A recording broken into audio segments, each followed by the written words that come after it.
Have you ever paused completely still before? A simple question that runs surprisingly deep. If there is no self, then who becomes enlightened? This isn't just a philosophical puzzle. It's a genuine, quiet ache in the heart of many who walk the path. The meditator, the seeker, the one who has begun to let go. At some point, we all ask, if the self is an illusion, then who sees the truth? Who is liberated? This question is like a single leaf falling onto still water, light, almost silent, but the ripples reach far and deep, not just into the mind, but into the center of our being. Many of us, perhaps you, perhaps I, have stood at a threshold. On one side, the yearning to let go of the self. On the other, the fear. If there's no me, what remains? Who is there to live, to practice, to awaken?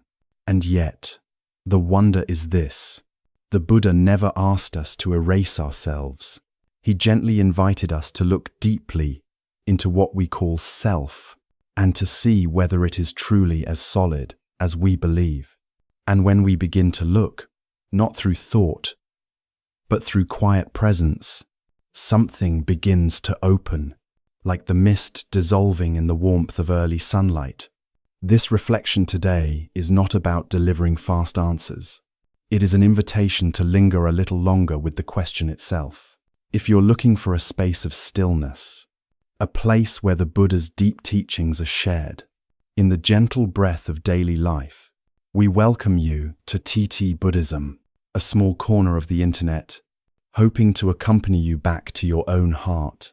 And if you can, please stay with us until the end of this journey. Perhaps, at the far shore of this question, what you'll find is not an answer, but a quiet recognition that peace is not found by gaining something, but by no longer being swept away by anything. Part 1. Who? A shadow in the mind. There is something we often do without noticing. When we ask a question, we carry with it a hidden assumption.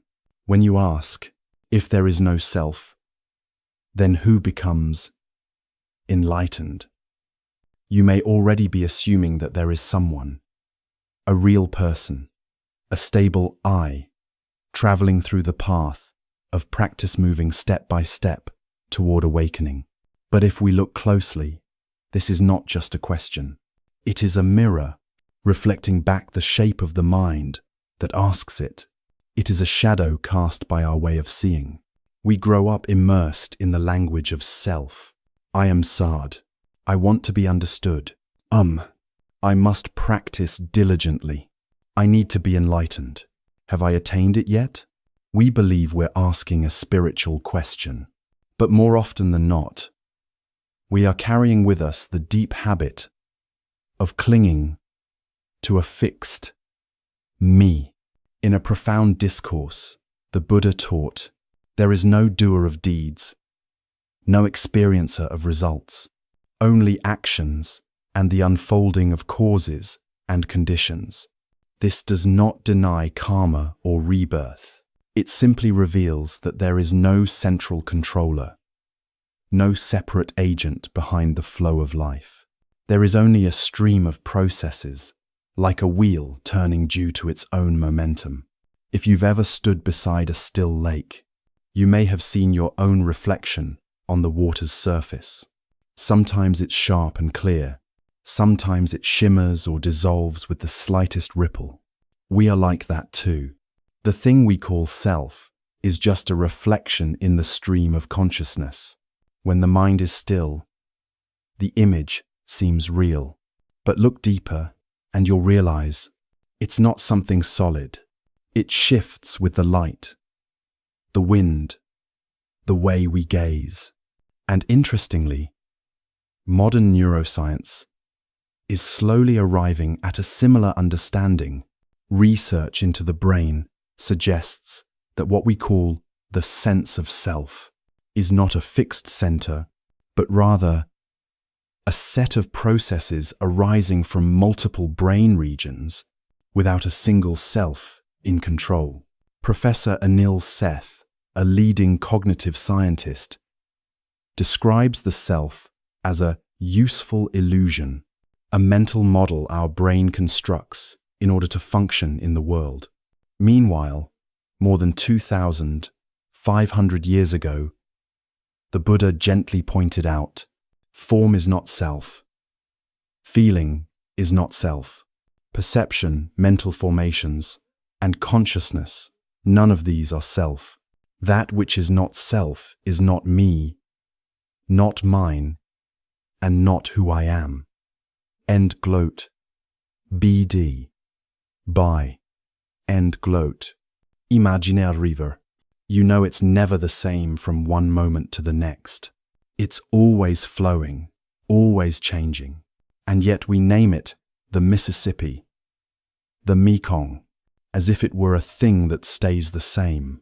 In truth, these names are convenient labels, not unchanging realities. The same is true for I and me. They are just names we give to the ongoing interplay of the 5 aggregates, not something we can truly possess or pin down, but because we are used to labeling, used to identifying, it is not easy to release that image. It's not wrong to ask, who becomes enlightened? But if we don't see the shadow hidden in that question, we'll forever be circling within a maze of our own creation. Sometimes, what helps us let go is not the answer itself, but a pause, a moment of stillness, in which we can see that the question already contains a subtle illusion. When you sit quietly, breathe gently, and stop chasing after the who, you may begin to see. There's no need for someone to be enlightened. All that's needed is clarity, a quiet flowering of awareness that doesn't require a name. Part 2. There's no one in the car, but the car still moves. One day, during a quiet Dharma discussion, a young practitioner asked me, "Dear teacher, if there's no self, then who is living this life? Who is thinking, feeling, and making all of this happen inside me?" I smiled and gently asked in return, "Have you ever taken apart a bicycle? A bicycle isn't found in the seat, nor in the wheels, nor in the handlebars. It isn't in the frame either. But when all of these parts come together in a certain way, we give it a name. A bicycle. There's no little person pedaling from within, just a coordinated movement of parts working together as one system." The Buddha looked at human existence in a similar way. What we call the self is actually a temporary collection of 5 interdependent elements known as the 5 aggregates: form, the body, and all physical sensations, from the eyes, ears, nose, tongue, skin, feeling, sensations that are pleasant, unpleasant, or neutral, perception, the mind's way of recognizing and categorizing experiences, mental formations, thoughts, intentions, reactions, habits, consciousness, the basic awareness of experiences.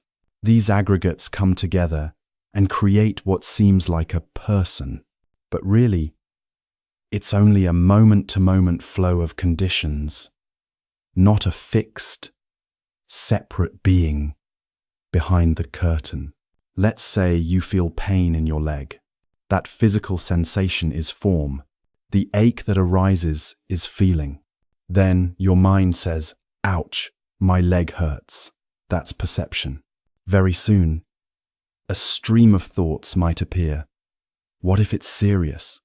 Will I be able to work tomorrow? That's mental formation. And all the while, something is aware of this happening that's consciousness. Nowhere in this process do we find a self pulling the strings. There is no controller behind the scenes. There is only a seamless unfolding of mind and body conditioned, fluid, selfless.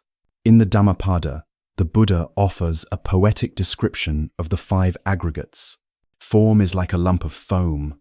Feeling is like a bubble. Perception is like a mirage.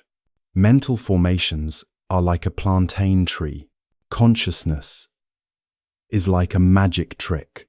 Have you ever seen foam on water? It glitters in the sunlight beautiful, but vanishes at the lightest touch. This is our body, our emotions, our thoughts. They come and go like clouds, drifting through a vast sky. We believe we are in control, but truly, they are just passing phenomena. Modern psychology and neuroscience are beginning to see this too. Many neuroscientists now suggest that the sense of self is not a fixed point, but a story created by different regions of the brain working together. The prefrontal cortex for decisions, the hippocampus for memory, the limbic system for emotions.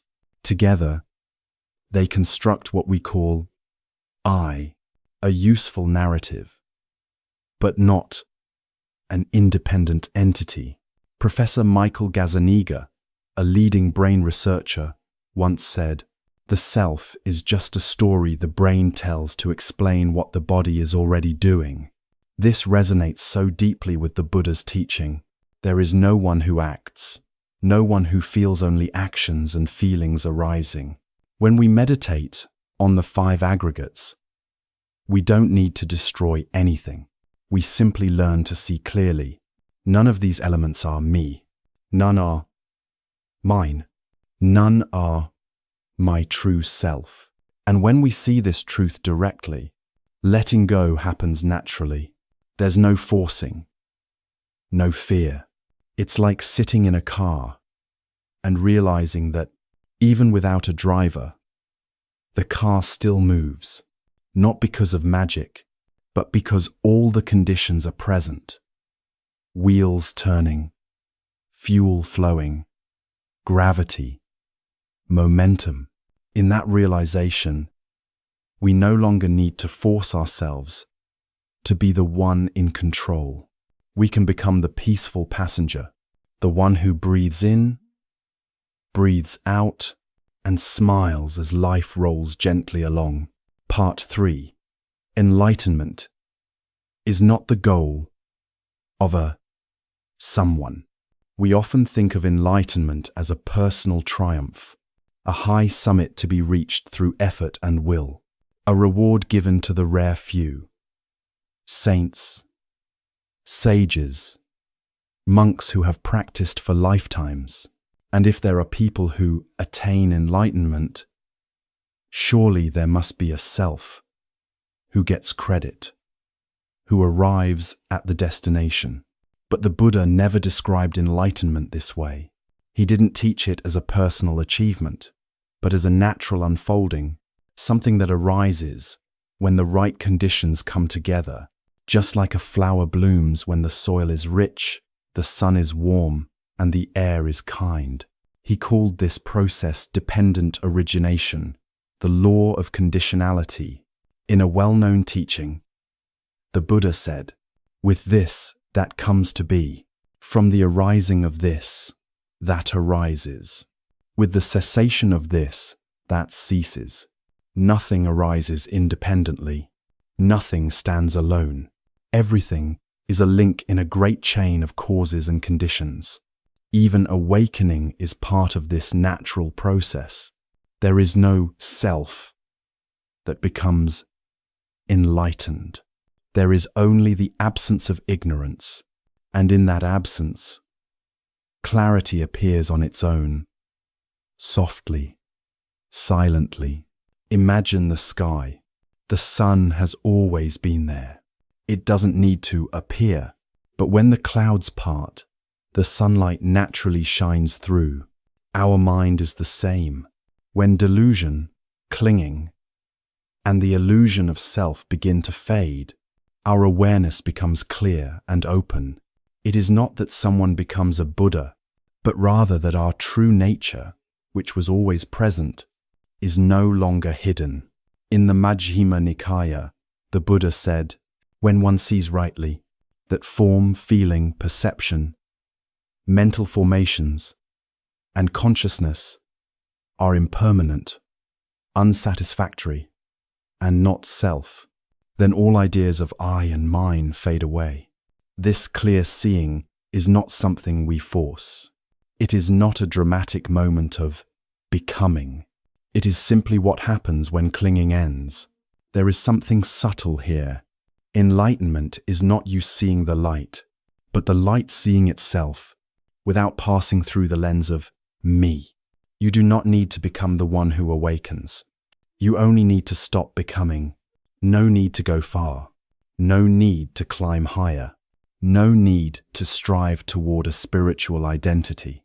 Just sit still, breathe like a cloud, be grounded like the earth, and let awareness reveal itself naturally, without decoration, without pressure, without needing to be named. And please, do not think this is far away. It is not hidden in some distant future. It is right here, in this very moment. If the heart is quiet, if something stirs in you while reading this, even a small flicker of recognition, then that is already the beginning of awakening. You don't need to wait. Enlightenment is not an event. It is a shift in perception. It is not you seeing truth. It is simply truth being seen. We're used to thinking that every journey requires a traveler and an endpoint. But some journeys unfold on their own. Like a tree that doesn't try to blossom, the flower appears because the conditions are right. Awakening doesn't come from striving to become somebody better. It comes from returning to what is already here. Simple, pure, unclaimed. And when you see this clearly, you feel a great lightness. There's nothing more to prove. You no longer need to carry a name. You become like the sky, vast and still, and in that openness, the light of wisdom shines freely. And so, enlightenment is not the destination of someone. It is the dissolving of the idea that there was ever a someone to begin with. And in that final quietness, freedom blooms. Part 4. There is no one awake, only awakening. There's something very close and intimate yet, so often overlooked. It's not that you become awake. Rather, awakening is already present within you, right here, right now. You don't need to try to become the awakened one. Awakening is not a special state reserved for the wise or enlightened. It is like sunlight always shining, whether or not the clouds are there. But when we're caught in thoughts, worries, and the illusion of a separate self, we forget that we are already living in that light. When you breathe in and know that you are breathing in, there is no need for a self to register that. There is simply awareness happening, and that quiet, effortless awareness is the ground of awakening. The Buddha called it sati, mindfulness, not to control life, but to be with life as a gentle friend, watching without clinging, observing without judgment. Pure awareness is not a thing with a boundary. It has no shape, no color, no fixed address. It is like an open field of space, within which all things arise and pass away, leaving no trace. Imagine the sky. Clouds come and clouds go. The sky doesn't hold on to them. It doesn't call the clouds mine, nor does it push them away. Whether the clouds are dark or light, the sky remains the sky vast, silent, and embracing. The mind is the same. Thoughts come, emotions arrive and then dissolve. The mind does not need to cling to any of them. You are not your anger. You are not your anxiety. You are not the voice that speaks in your head. You are the knowing that sees the voice, the spaciousness that holds the emotion without becoming it. When you understand this, you will feel how close freedom really is. You don't have to wait for some advanced spiritual state. You only need to return to the present moment, where life is happening without filters or labels.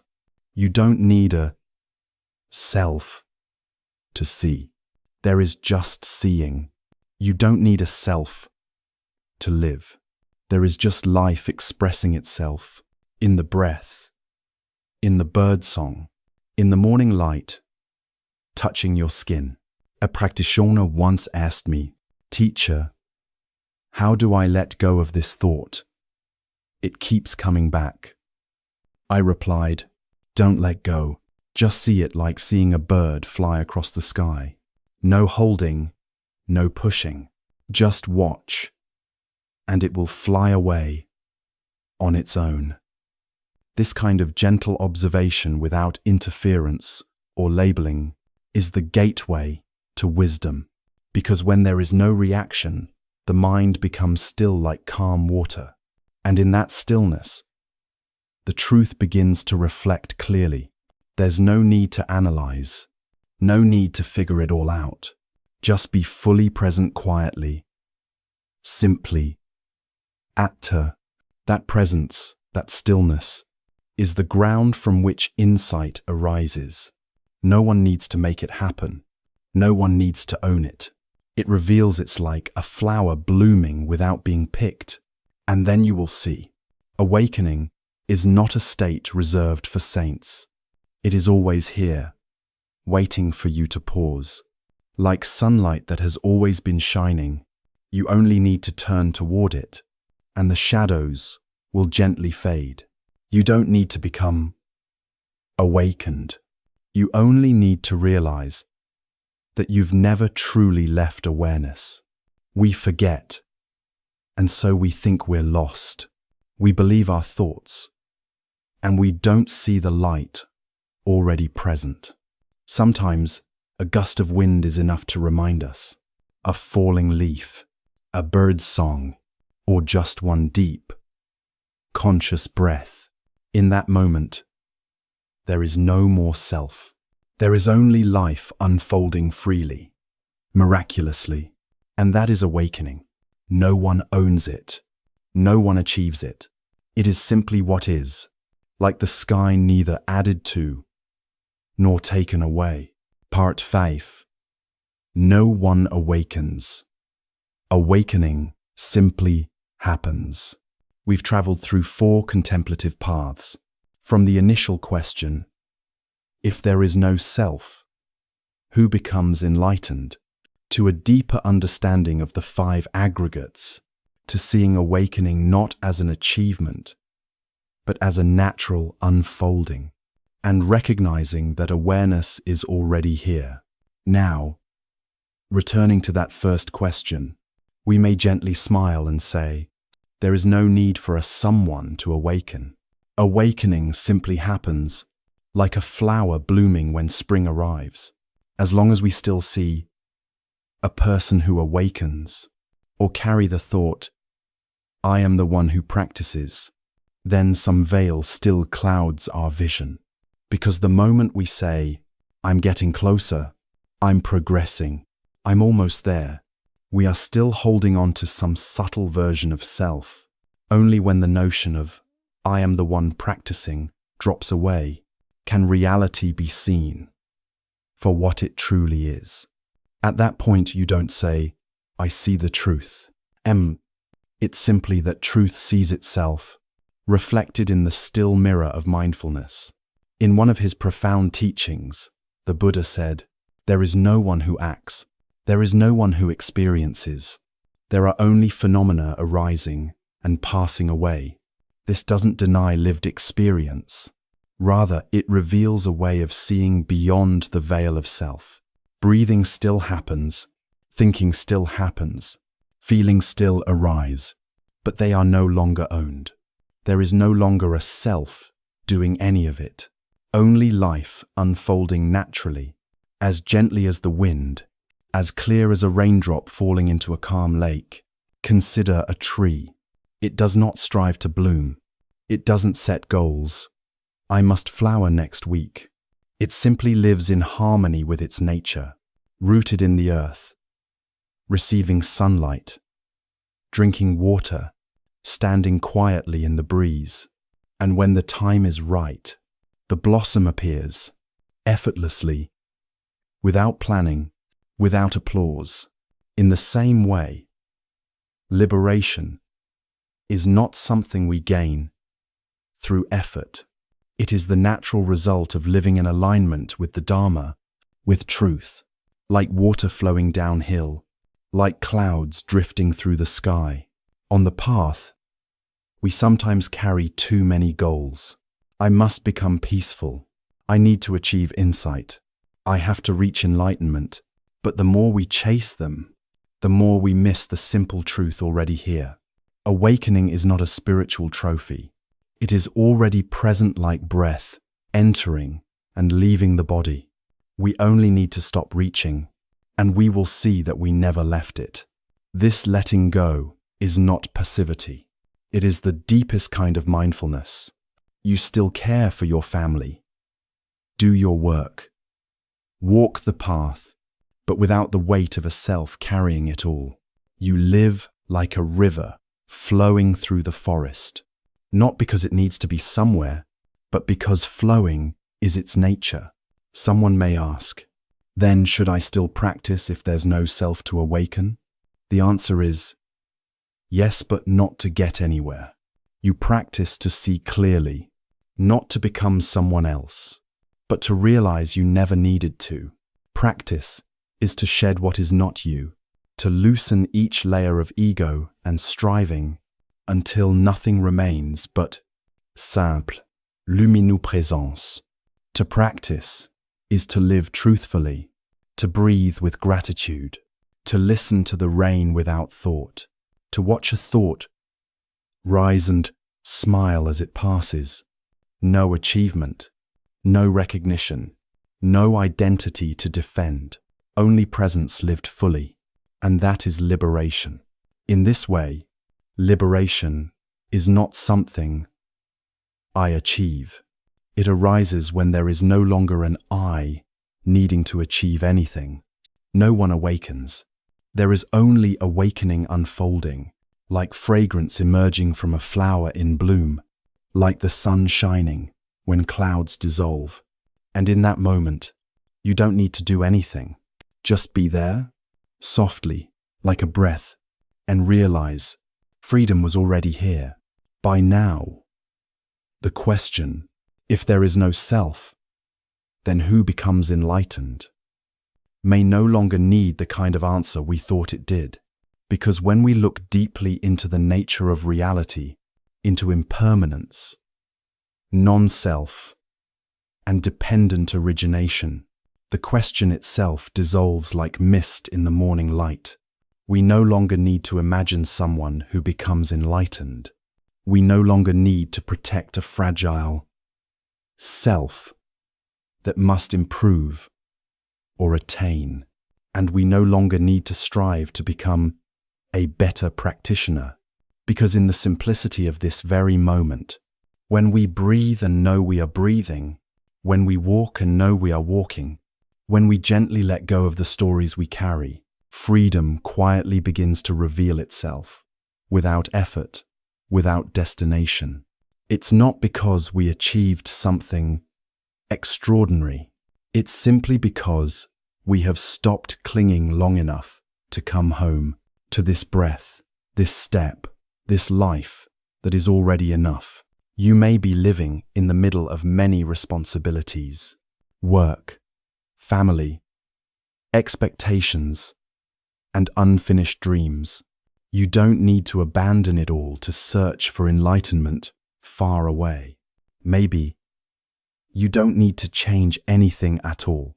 You just need to recognize that freedom is already here, hidden in plain sight, soft as a falling leaf, peaceful as a deep, mindful breath. If something in this video helped you feel a little lighter, we invite you to leave a comment or share this video with someone who might need a gentler way of seeing themselves. You're also warmly invited to subscribe to Chan Fat Pain, a space where questions are not rushed toward answers, but are listened to with the stillness of meditation, where each breath is a return, and each smile is a quiet sign of awakening blooming in everyday life. Thank you for walking this journey with us. Thank you for slowing down, for listening, and for opening your heart. May you live like the sky vast, open, and effortlessly free. No need to grasp anything. Just breathe the and. That is enough.